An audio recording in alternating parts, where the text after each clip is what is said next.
பெரும்பாலான மாவட்டத்துல மிக கனமழையினுடைய தீவிரம் இனிமேதாங்க நம்ம பார்க்க போறோம். இப்ப இருக்கக்கூடிய பகல் நேரங்கள்ல வெயில பார்த்து தயவு செஞ்சு ஏமாந்து போயிறாதீங்க.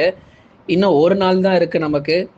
படிப்படியாக மழையினுடைய தீவிரம் தமிழ்நாடு முழுவதுமாக எல்லா மாவட்டங்களிலும் பெய்ய ஆரம்பிச்சிரும். 8 சென்டிமீட்டர்ல இருந்து 15 சென்டிமீட்டர் மழை வரைக்கும் பெய்ய போகுது. கனம் முதல் மிக கனமழையினுடைய தீவிரம் கடலோர மாவட்டத்துல எல்லா பகுதிகளிலும் எதிர்பார்க்கலாம். நீங்க சப்ஸ்கிரைப் பண்ணா மட்டும்தான் மழை வாய்ப்பு எந்தெந்த மாவட்டத்தில் இருக்கு அப்படிங்கறத தெரிஞ்சுக்க முடியும். ஒவ்வொரு நாளும் காலை நேரங்கள்ல கொடுக்கக்கூடிய வானிலை அறிக்கையை கேட்டு கொஞ்சம் பயன்பெறுங்க. தினந்தோறும் நம்ம வானிலை அறிப்புகள் உங்களுக்காகவே நம்ம கொடுத்துக்கிட்டு இருக்கோம். யாராவது இன்னும் பார்க்காம இருக்கீங்கன்னா உடனடியா போய் காலை நேரங்கள்ல கொடுக்கக்கூடிய வானிலை அறிக்கையை கேட்டு பயன்பெறுங்க.